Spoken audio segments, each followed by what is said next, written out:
What up, artists? My name is Dwayne Jones. I'm the creative director and founder of a lifestyle brand called Art Pays Me. This is the Art Pays Me podcast, and I'm passionate about finding ways that people like you and me can make a living for ourselves off of our creativity. And, maybe we can make the world a better place at the same time. Let's get into it. Okay, everyone, welcome to Art Pays Me. Today, we have Matt. So, okay, before I say your last name, I'm going to preface it by I'm from Bermuda, and in Bermuda, we pronounce it Dowling. In Canada, they pronounce it Dowling, and that's where I currently live. So, how do you pronounce it in the UK? Yeah, it's an Irish name. I'm from Ireland, but it's the Canadian pronunciation. Dowling, okay. Interesting. All Yeah, but you can right. say it however you like. Cool. So Matt Dowling, what do you do? Well, I am the founder of a startup called Freelancer Club, and I used to be a photographer in the past, and we might get into that later. But the club helps creative freelancers specifically. We try and connect them with businesses to get them work, but more than that, we try and nurture them so that they can develop their freelance business and their skills. So we're a community. We're we're a place for people to feel like they're not alone, and they've got people to lean on who are going through similar things. So every day I do bits and pieces with the company, but more often than not, these days my time is spent campaigning or doing interviews or bits and pieces for press around the self-employed or freelance cause, whatever that may be at the time. But yeah, in less than 60 seconds, that's what I do. So like how does it I'm still pretty much like solo in what I do. How does it feel to be able to have like a team basically to delegate different things to? Do you feel sort of left out, or do you feel like you're being put into the role that works best for you? Yeah, so the structure of my company is that we exclusively use freelancers. Okay. So I've got like 8, 9 freelancers who I would talk to on a daily basis, and they look after all the components of the company. Um, Everything, from membership support to marketing or accounts. And then I'll draft in freelancers anytime we've got a project that needs to be taken care of. So no, for me, it's a very interesting space. I used to be a freelancer, completely solo, didn't have a clue what I was doing, making it up as I went along, and cut scene, 15, 20 years later, and I'm now in a completely new, fairly futuristic structure, which is figuring out how to best manage teams remotely. So Hmm. I've never met half of my staff in Wow. person. And that space is just really fascinating for me. I've been into it for about 3 or 4 years practically, but I've been researching it for over 10. Right. So it's super smart. Your company can be nimble. You can become a really large company or really small just pretty much instantly, right?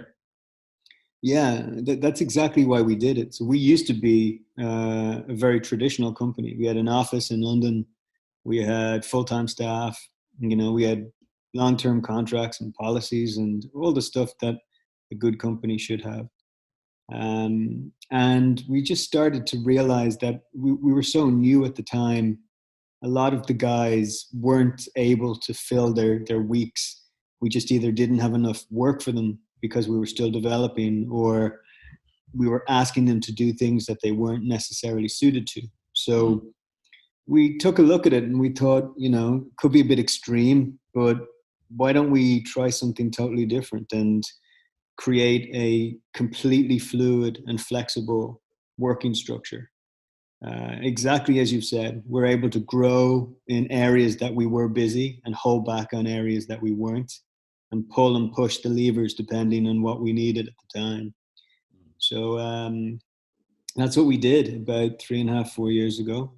We got rid of our office, the physical office, and I mean, I used a hot desk until the pandemic put a stop to that, and looks like it will for a while. But I Mm. used to dip in and out of different offices in London, meet people all over the place, either one of those membership clubs I was a part of, or coffee shops or whatever.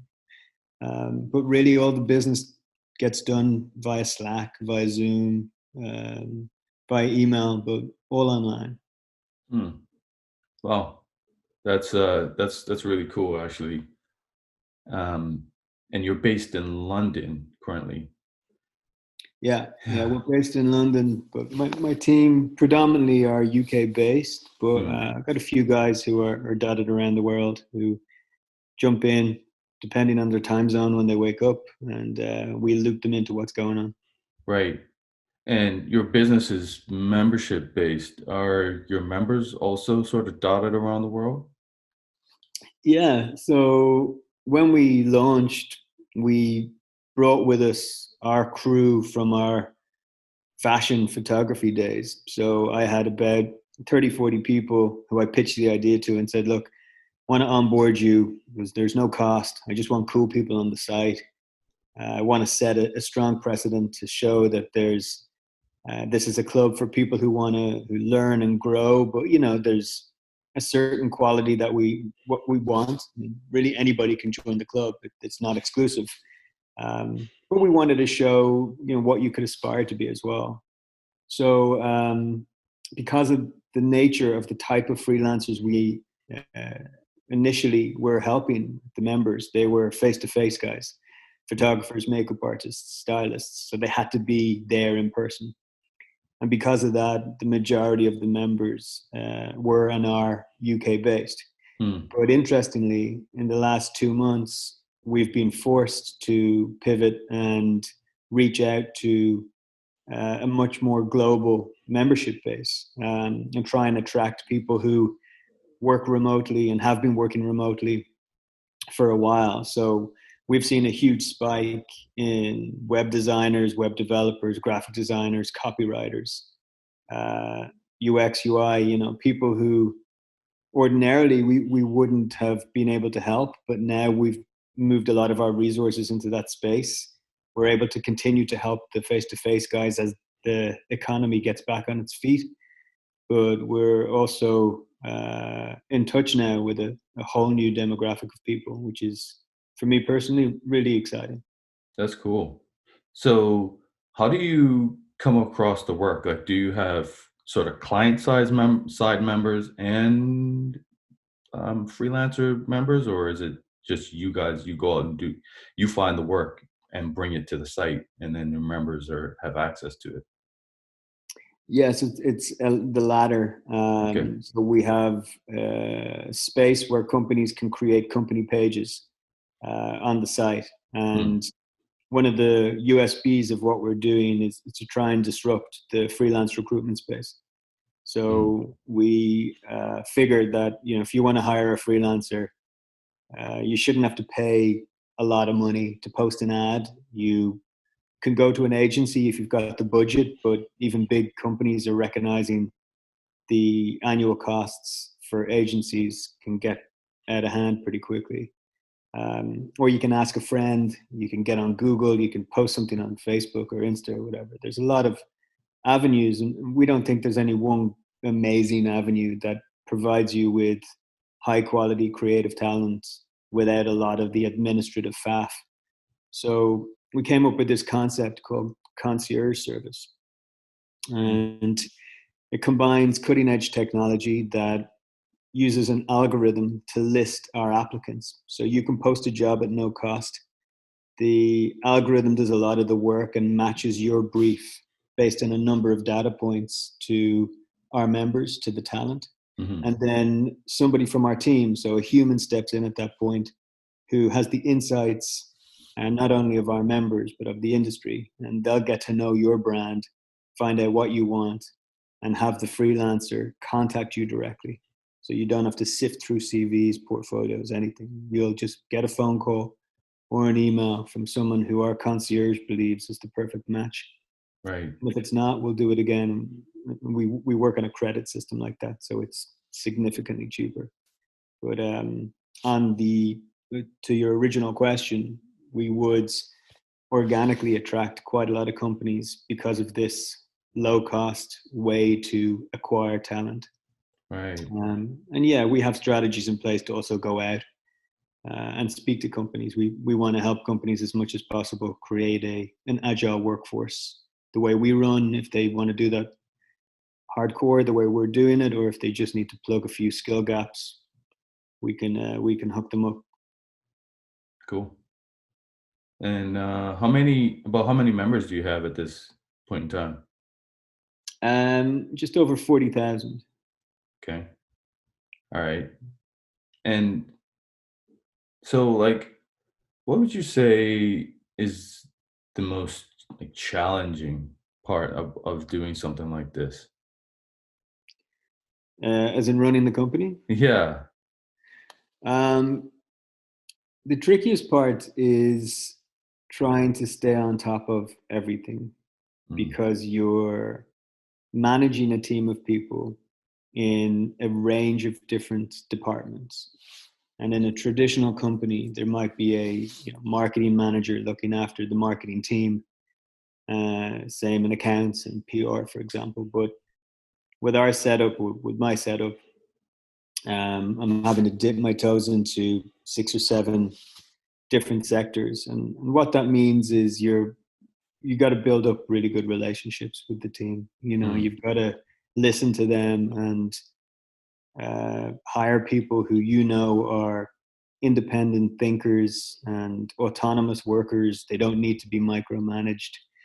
They're going to teach me things which they do all the time. mhm, So yeah, the challenge for me is building up the culture of the team. That's the most important thing, and you got to try and do that via a laptop, and encourage the team to collaborate together via Slack or Asana or a project management tool. Um, mhm, and that's how you build that camaraderie and investment into the brand. But the satisfaction I get is when they turn around and tell me that this is cool. I really enjoy the work, and it's cool. I'm able to meet other people and talk to other people within this in this context, because more often than not, a company hires a freelancer, gives them a project, and won't speak to them about anything other than the project. And then when it's done, they don't speak to them again. mhm. So I don't believe that's a great way to manage freelancers. So I practice what I preach, and the way we do it here is much more inclusive. We have a Slack channel that is for everything other than business. It's called the water cooler, Mm. and we just talk about our dogs or the weekend or your favorite type of barbecue or something. So Nice. yeah, it's these little notes and these little details that I think help nurture and change the culture of an online team. But yeah, that's the challenge, but it's also probably the most enjoyable aspect of what I do. Do you think because like you told me a story before about like how you kind of got screwed over by a client and you have a creative background. You think that's sort of why you structured the company in this way to that way to have that more like water cooler area? Yeah, potentially. It's certainly the reason why I set the company up in the first place. The Mhm. mission of the company is to try and support creative freelancers, very much in the way that I felt I didn't have that support when I was a freelancer. So, to give you some context, I was a photographer, really cutting my teeth, didn't know a lot about the business side of things. Actually became a photographer in the first place just because I needed to pay rent and I couldn't get a job. So I had studied photography at university, and a friend asked me to shoot something, and really it just very organically, step by step, grew from there. Um, and then, yeah, a couple of years into the freelancing, I landed a great fashion client, which is an area that I wanted to move into. I got rid of the rest of my clients very foolishly to dedicate all my time to this one client who kept giving me more work. And we had an awesome relationship for about a year. You know, they moved me from just a photographer to head of fashion in less than 6 months. I was organizing the shoots. I was bringing in my team, my shoot team. You know, it was a lot of responsibility. It felt good. I was producing work that I thought was very high standard. And then in the second year, they missed an invoice and claimed it was an accountancy error. And then another month went by and it was a technical error. And at this point, I'm still shooting for them Mm, every week, every month. So I'm not making money anywhere else. In fact, I had to start borrowing money from wow. friends just to pay the rent. And it got on to month 6 and I was just on my knees, you know. I was basically kicked out of the flat. You know, I was sleeping on a friend's couch and it wasn't a good place. And so went into their head office just as a final straw to say, look, I can't hang on anymore. Swung open the doors and it was empty. They had gone bankrupt and they had fled the place in the head office, and the studio was just continually using me to create stock images to sell the last of their collection. Oh, wow. So that was a pretty heavy lesson to learn. A journalist heard about it, made the papers, made the national press over here. It was during a recession, and people reached out, having read the article, to say a similar thing happened to them. You know, not the same company, but similar story of a big company taking advantage of a creative individual. And it just opened my eyes to what's happening in the exploitative nature of big business or even small business and creative people. You know, it's a very strange relationship between how we value artistic and creative things. So that sowed the seed for me. You know, that was the thing that made me think I got to do something about this. I got to set something up that makes sure this doesn't happen to someone else again. And we got Freelancer Club off the ground based on that experience, and also a whiteboard and a marker where we just wrote down a list of things we wish we had when we were freelancers. And so everything from, you know, jobs to legal templates to advice on invoicing to setting up a company, limited company or sole trader, you know, these basics that sometimes new freelancers are a bit afraid to ask. Yeah. Uh, and then we started to get more advanced. So, you know, we now run virtual and digital events that are a mix of chats about mental health and the impact freelancing can have on that, right up to just confirmed a digital discussion with the guys from Patreon. We're going to be talking about the value of creativity at quite a highbrow level. So yeah, it's I think the experience was probably lent itself more to why I set the business up as opposed to the way in which I run the business. Right, right.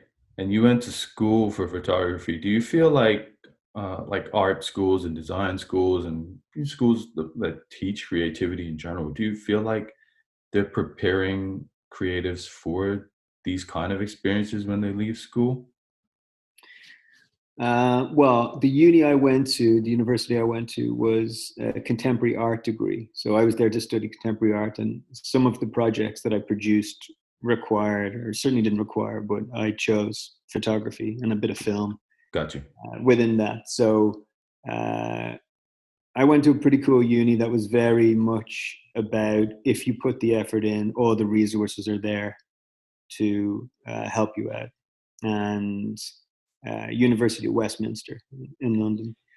And I was pretty proactive. You know, I'm big into music, so I was pals with all the music guys. So I learned how to edit, and then I hang out with the photography department and learn how to use the dark room and get the fundamentals. And I think what it does, whether it's a short course online or a 4-year degree, it'll give you the technicals of that specialism. Back in my day, there wasn't a huge amount of support in terms of the soft skills that you need to run a business, a freelance business. Yeah. Because, freelancing was a bad word up until about 5 years ago. Yeah. The connotations have always been, it's the thing you do if you can't get a job. It's just, you wake up when you want and drag your laptop into bed and you're freelancing. It's very different now, thank God. But unis and courses are starting to cotton on to the fact that most creative courses they run need to go hand in hand with the soft skills that you need to run a freelance business, in the same way as their enterprise and entrepreneurial departments are pumping a load of money into startups. So everybody's looking for the next Jeff Bezos or unicorn startup. And freelancers do sometimes get pushed to the side a little bit in that conversation. But universities over here, certainly I can speak on London universities and creative universities, are by and large waking up to the needs of a freelance course or some sort of business wraparound to complement the specialist subject that they're teaching the kids. And that's cool. That's I'm involved in a couple bits and pieces and various universities over here, and it's exciting, because the talent is there. They just don't have the business skills, and if you give them that second part, well, the future looks pretty good. That's cool. Do you find that when you have any contact with the students directly? Yeah, a lot. Yeah. So just finished a pretty intense boot camp with the university, um, where we would have ordinarily done it in person, and we did it last year in person, but we did it online. And you're nurturing and coaching the students to some degree, to get ready for the real world. And in this case, it was to get ready for a presentation that they would pitch to real employers of various different companies, which is Hmm. happening tomorrow, I think. Okay. So yeah, you get a lot of feedback, and I mean, I'm asked to lecture quite a bit around the place, and the questions I get asked and the chats I have with the students afterwards really inform a lot of the decisions we make in the club, in my company. Um, we got a bunch of students who join, and hearing what they know, the language they use, their their perception of what freelancing is compared to, say, a 45-year-old Hmm. is it's not only fascinating, but it's important, that we listen, and listen well, because these guys are going to shape what this freelance landscape looks like over the next 20 years. That's refreshing because I was in university around in the early 2000s, and at that point, for me, business, freelancing, all of that stuff, it was a bad word to me, and it was I definitely didn't put enough attention and focus in that kind of stuff that I should have in hindsight. Not realizing that, as a creative, I'm probably going to have some kind of a business or some kind of, even if I'm not involved directly in the business side, to understand it is felt extremely valuable. Yeah, I think so. Yeah, it's they don't make great bedfellows, business and creative. Hmm. The big myth is that creative people aren't good at business. That's total nonsense. Exactly. I, I think companies are actually coming around to the idea that creative people are far more valuable than non-creative people who have been plugged into the system and would be very mechanical and analytical. The real juice, the real value of somebody comes with that idea that no one else is thinking of, or your competitors aren't thinking of. And so look, I'm a believer that everybody is creative. You know, and this Hmm. idea that some people are creative, some people, that's not something I believe in. I think the creativity is often, beaten out of you as a kid. It's something that you're told, don't write in the walls, or don't doodle, or don't do this. And over time, you start to not get rewarded for the creative outlet. And it's those typically those parents and teachers and peers that encourage creativity in all of us, that we see really cool things come out of people later on in life. Man. Um, and so, that is, I think that's what companies are now looking for. They need outside of the box thinkers. They need creative people to come in and look at the world in a different way, and not be tainted by the system, because everybody knows the system. It's out there. It's easy to learn that, but that's a saturated space. It's the original thinker that is the most valuable, I think. Yeah, that's great. I'm actually sort of watching that play out real time with my two children. I've got my oldest daughter who is more of, your traditional artist type. Everyone always tells her how great she can draw, and um, she just identifies with that. My youngest, she doesn't get that feedback as much, and I've noticed she's stopped identifying as creative or as an artist because she's always comparing herself to what her sister can do. Mm, And we had this realization on the weekend that was like, you know what? Maybe you don't do things in the exact same way your sister does, but what you're doing is still interesting, still valuable, and I still appreciate it. And to see her mindset switch to like, I am an artist too. It was like, wow, I can't believe like even me, I've been, not noticing this thing in my children. So yeah, like that it's very interesting. I agree with you 100%. I think that creativity is something that we all have. It plays out in various things and various ways, not just your traditional drawing and painting and that kind of stuff, but like it's everywhere. And I think we all can be artists in some level when it's applied. Um, yeah, for sure. And exactly in the case of your kids, it may just be a medium that yeah, we're looking for. You just need an outlet for the art. yeah, If someone is naturally, being a good drawer, for instance. I haven't looked into the psychology of it, but I assume it's something to do with the mind's ability to see shapes or memorize something and then put that onto paper. But yeah, if you're not wired that way, well, then you could pick up a guitar and kill it, like Hendrix, or you could find that you're incredible with your hands and sculpt, or you could write or recite a poem. Or there's just an endless number of ways to get your creativity out of you. And I think the kids who find it early on, and like you said, with your eldest, who sounds like she's pretty good, she's going to keep getting more and more encouragement. She'll end up being hopefully like a really expressive individual who gets that idea of art because of that level of encouragement.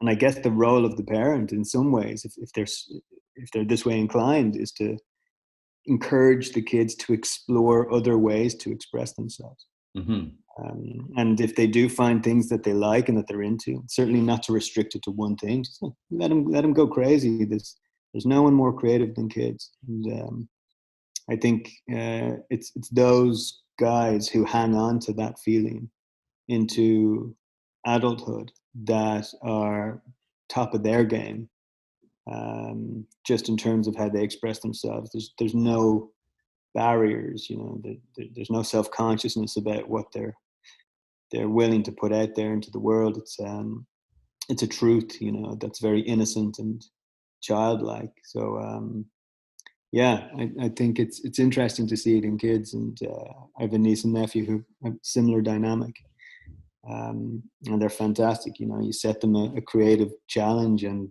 they're just heads are bouncing all over the place. hmm.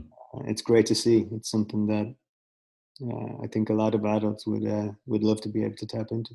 For sure. So many I talk to are just terrified to share even any idea of what their creative outlet might be. They're just so scared of, I don't know, failure or what it is, but they just won't put it out. And it's a very interesting phenomenon. What were you like as a kid? Yeah, pretty creative. I mean, encouraged, I guess, is a better way to spin it.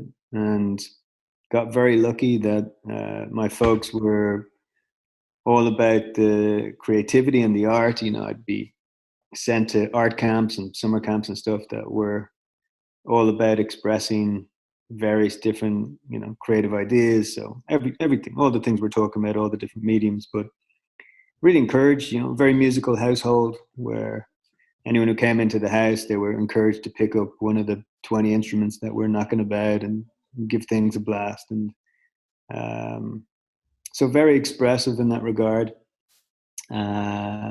Not great academically in Mm. school.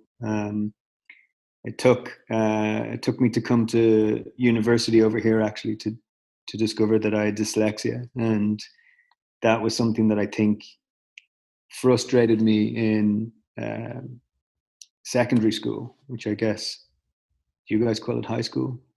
Yeah. Yeah. Okay. Yeah. So you know those kind of mid to late teens. Felt I was you know working all right, putting in the hours, but not getting the marks, and yeah, it's frustrating. Couldn't figure out why. So, you know, I Jeez. didn't love academics, didn't love school that way. I played a lot of sports, played a lot of music. Really enjoyed the artistic side of things, and the odd art based class that you were able to take.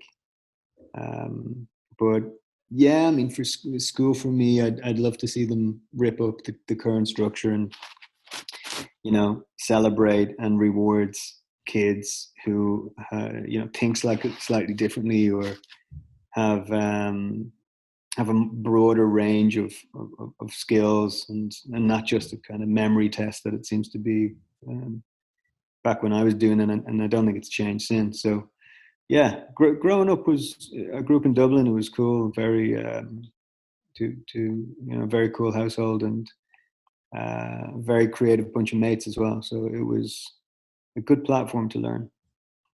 Nice. Nice. Cool. And like so when you decided to go on to the uni, like did you know specifically you were like, I'm gonna be this thing?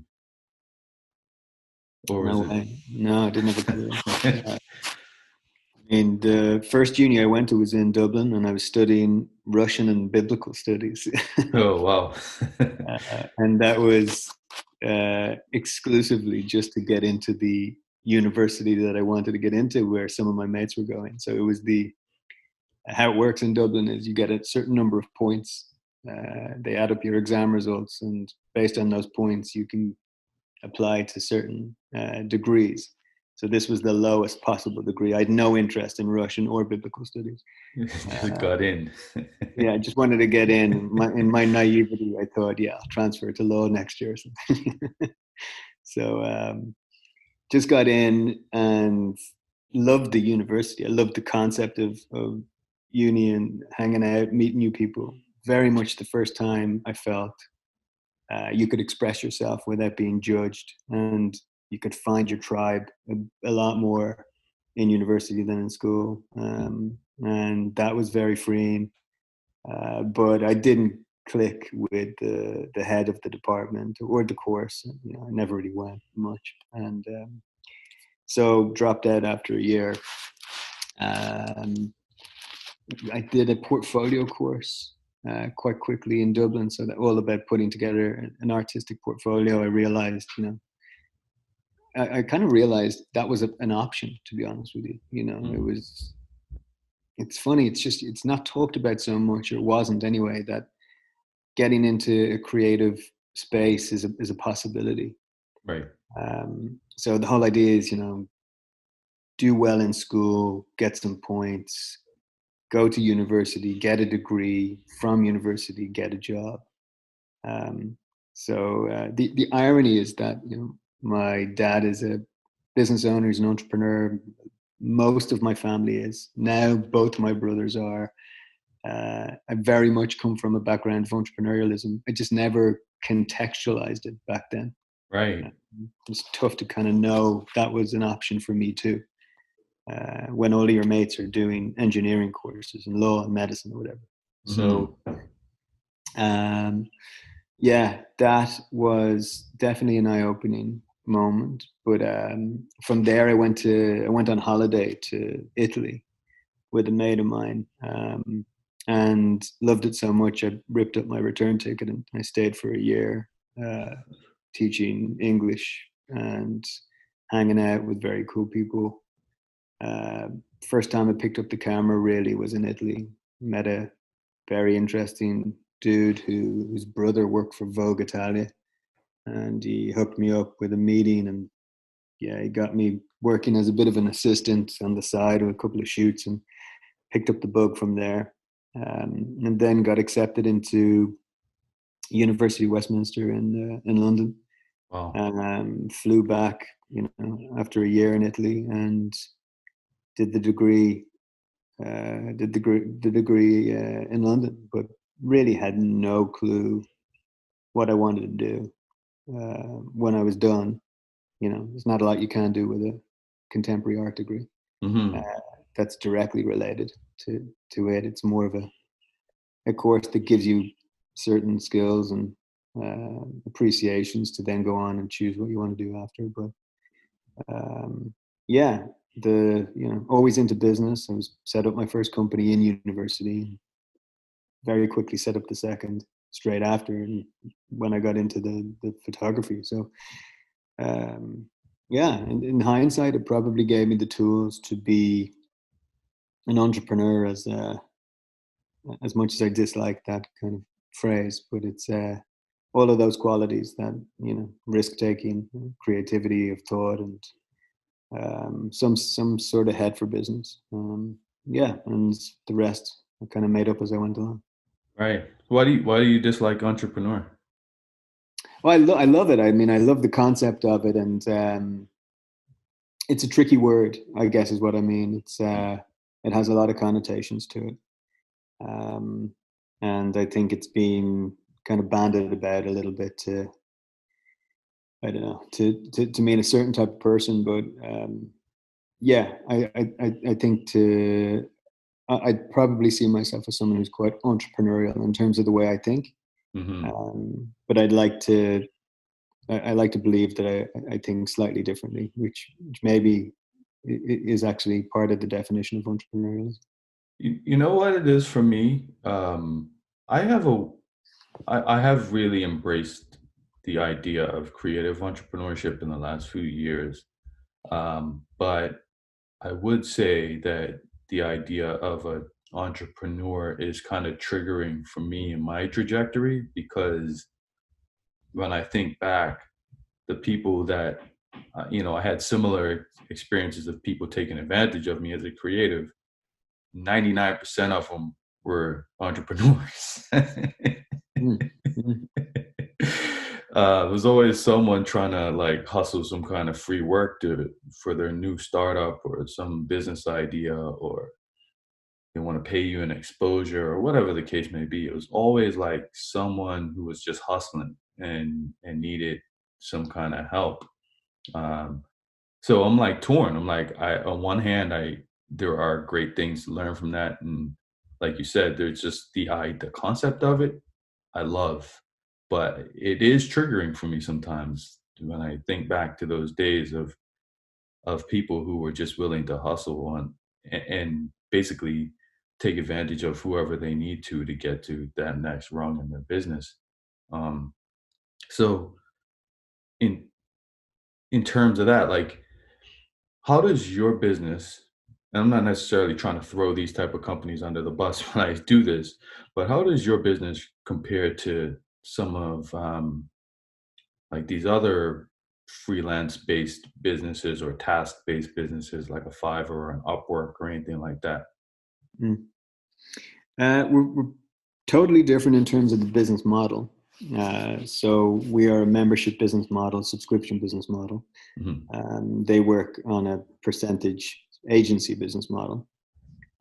So there's a significant difference in the way our structures are put in place. But I think, to your point, the biggest difference is probably our values and the way we see the space, the freelance space, and the entrepreneurial space. So when we set up our company, first of all, I'm coming from a freelance background, so I'm very empathetic to the freelance journey.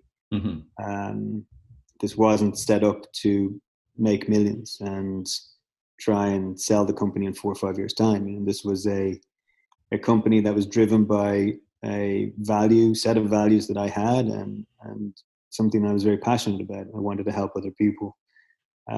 So from day one, we made an agreement that we would never post unpaid work on the website, and started campaigning pretty early on, I think maybe after the first year, a campaign called No Free Work that started off as a Twitter hashtag and has since grown legs and arms and tentacles, and it's become a very exciting campaign that is still running and has brought together some very influential people. We've put it in front of Parliament in London, so the government have been pitched a new legislation that we'd like to push through in the UK to give freelancers more support.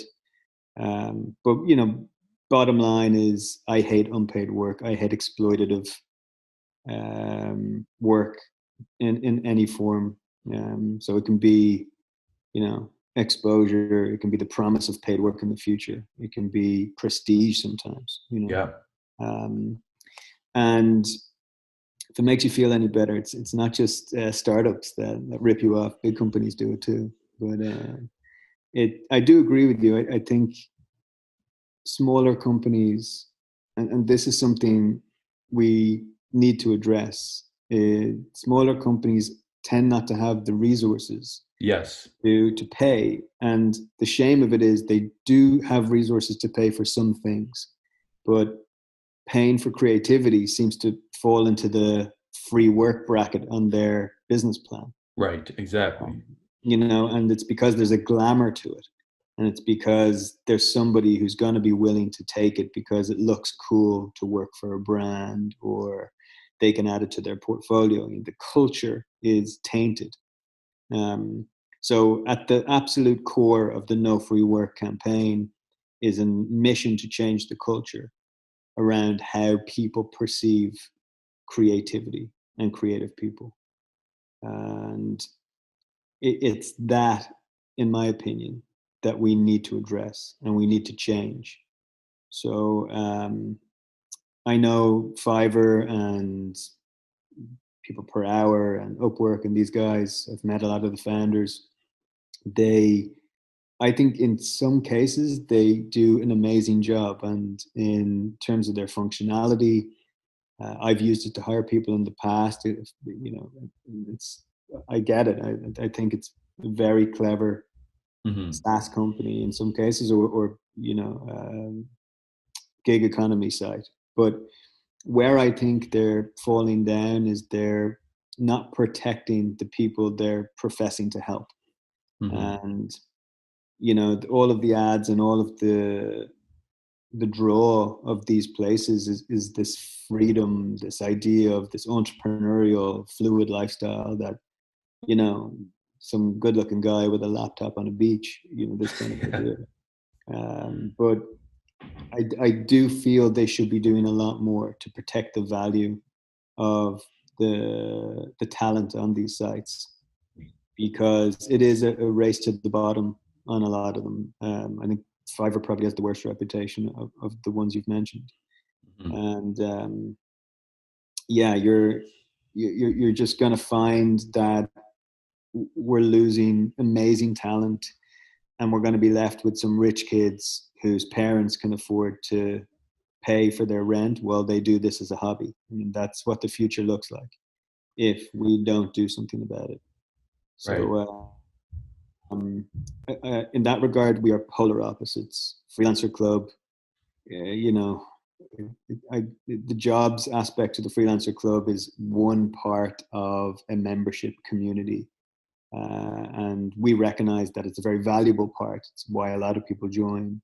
But we definitely don't see ourselves as a job site. We are much more than that. We nurture the members. We run events all the time whereby we know the members. We don't just leverage their work to onboard more people. We actually care about what it is that they're producing, and moreover, we're very interested in the space around how we can get them more valued so that they can continue to do the thing they love, but also pay the rent. I don't think those two things should be mutually exclusive.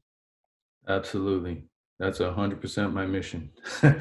Um, yeah, because, we're all guilty. I've been guilty of it.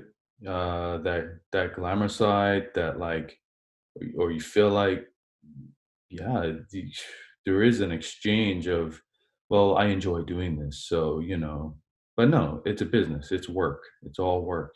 Whether you enjoy doing it or not is irrelevant because as a homeowner, the lawyers, they charge at every single second of that transaction of the home. Just every other part of the business that you're dealing with, people are not fooling around and saying, well, pay me when you need to, or just sign my name at the bottom of the website and I'm good. Like, no, it don't work that way. So, yeah, I agree. Yeah, Um, it's a good point. It just to tag on the end of that, the yeah, yeah, this is the strange relationship I think a lot of creative people, creative freelancers particularly have. And there's a few components to it. I think one is what we've spoken about. It's just the culture that exists in almost every country. I've yet to find a country that really values their creatives. And if any of your listeners know of any, let me know, because I'd like to move there. But yeah, I mean, culture is one thing. I think the education, starting off in school, but maybe even beforehand, like with the parents, right through to university and courses, needs to take hold. So I give a talk on valuing creativity in universities, and the idea that you can go out, do something you love, and get paid needs to become solidified in the mind. And unfortunately, a lot of lecturers are quite guilty of saying, well, I had to work for free when I was doing it, so you guys are going to have to do the same thing. exactly. And it just perpetuates an issue. So that's one aspect. And then I think the idea of going to your parents when you're 15, or you're, I don't know what they call them these days, but the recruitment officer in your school or whoever, the careers officer, right? Mhm. And saying like, what you want to do, Johnny? And he goes, yeah, I want to, I want to be an artist. And say, okay, yeah, but what you really want to do? Um, if the answer isn't lawyer, doctor, engineer, or something solid that fits into this framework, then it is looked down upon. And it's Yeah, looked down upon as a folly. Parents think, that's risky for my kid, and I don't want my kid to financially struggle when they're older, because, that will make them sad, and that'll make me sad, and I will have failed as a parent. mhm. But instead, we should be changing that cultural idea, and that false sense that creative pursuits can't be also secure, and you can earn a living from it. And yeah, I think there's a lot of guilty parties, and often it's the freelancers themselves not valuing who they are, not valuing their own service enough to say no, and having the bravery to say no to exploitative work. Exactly. And that's another component we got to look at. Yeah. Yeah, for sure. So, if there's anything else, like what's like, is there any other piece of advice you would give for creative freelancers? If you have another couple of hours, we could talk about it. Yeah. Yeah, I'm asked that question a lot. I find it quite tricky to answer. I do think at the heart of it, and just as we're on the topic, it probably makes sense. But the concept of valuing yourself is, if you can nail that, if you can truly walk away, look at yourself in the mirror and say, I really value what I do. Like, there's not a joke. And like, if I'm a designer or a photographer or developer or something, well, developer slightly different. I think they are very valued, but something that is stereotypically artistic and creative, and recognize that somebody is willing to value you in monetary terms, but also the self-confidence you have in yourself to be able to go out and ask for things and confidently say, no, listen, I know my worth, I know my value, and I'm not going to compromise on that. That would really dramatically change the landscape of things. If you reached out for free work and you didn't get any answers back, and you had to pay for it, I Yeah, mean, we're laughing about it like it's a totally alien concept. Imagine I said that to you about lawyers. Like, exactly. Right. it's just wild that it's so ingrained in us that we think that that's a fanciful concept. That someone who creates graphic design, or sorry, someone who's a graphic designer and creates a design, or somebody who, I don't know, paints or whatever, does an illustration, that isn't bringing value to the company. So I'm very interested in exploring the deeper layers underneath how we might be able to pay for things. Like, the concept of invoicing for me is very archaic, and I think we can get rid of that and look at a new model. But it starts with us and everybody else valuing what it is we do. Hmm. Um, I do think if you get that, you're on the right track. And for creative people, the only other sort of bit of advice at this point that comes to my mind that might be connected to what we're talking about is getting over this idea that you can't be strong at, inverted commas, business, because you're a creative thinker. And it's true, creative people probably struggle more with project management, so we have a million ideas every day, and most of the time it's actually restricting those ideas that's the bigger challenge. And we start an idea, and then we stop and we think, this is, the idea isn't fun anymore, this is actually a huge amount of work, and I'm just going to go back to another new idea. That the ability to follow through with things and put structures into place, and that if you recognize that you are poor at that aspect of business. So for example, I'm really bad at that. I'm terrible at project management. Hmm. I'm great with ideas. So I will find people who are exceptionally good at project management, and I will pay them to take that part of the journey on for me so that I can keep pumping out ideas. Because some of the stuff that's coming out, I mean, don't get me wrong, 99 out of 100 is probably garbage, but the one good idea I have, I want it to be actioned.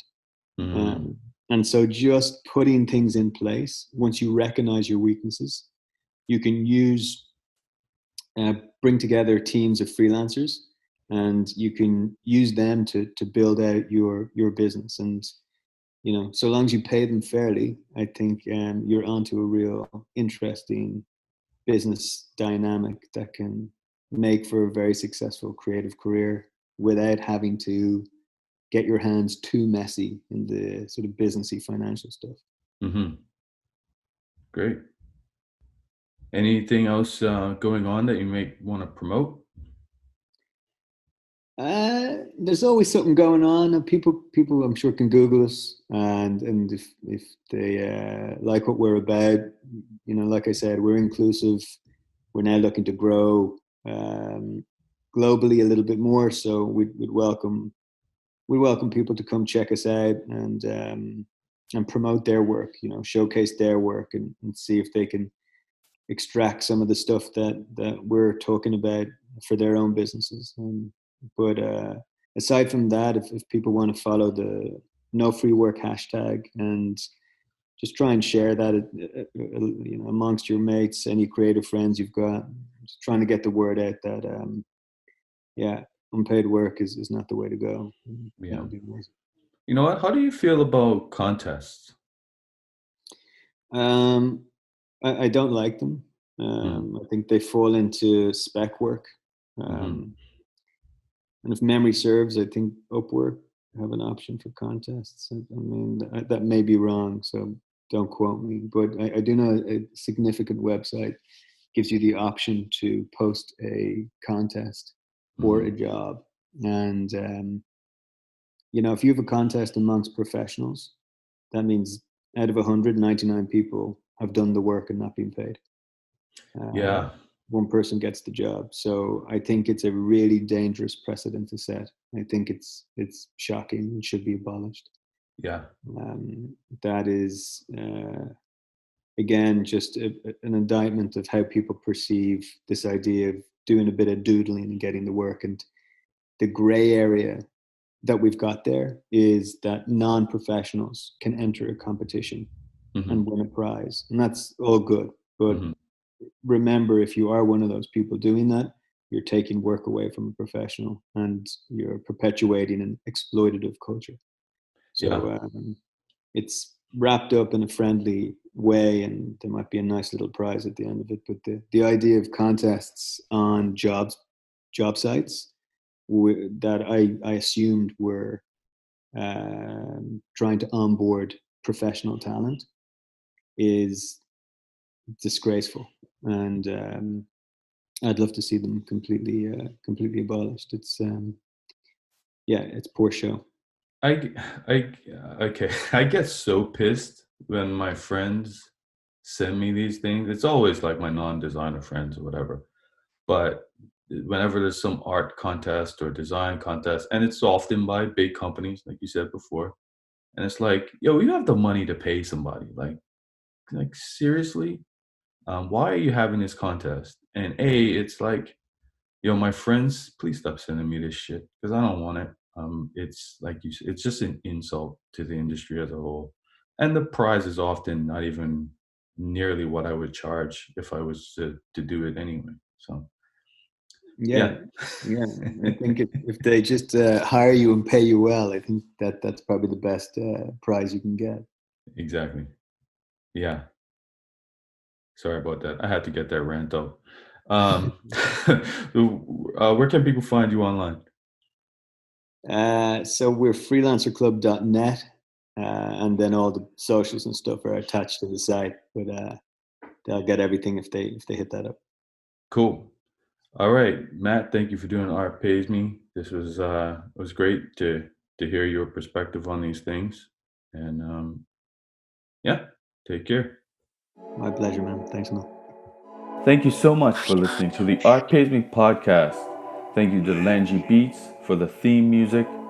If you got anything out of this show, please rate, review, and subscribe on whatever platform you're listening on. The more you do this, the more reach the podcast gets, and the more artists I can help learn to make a living at what they love. If you want to know more about what I do, hit me up at artpaysme.com or at artpaysme on Instagram, Twitter, Facebook, and Pinterest. See y'all next time.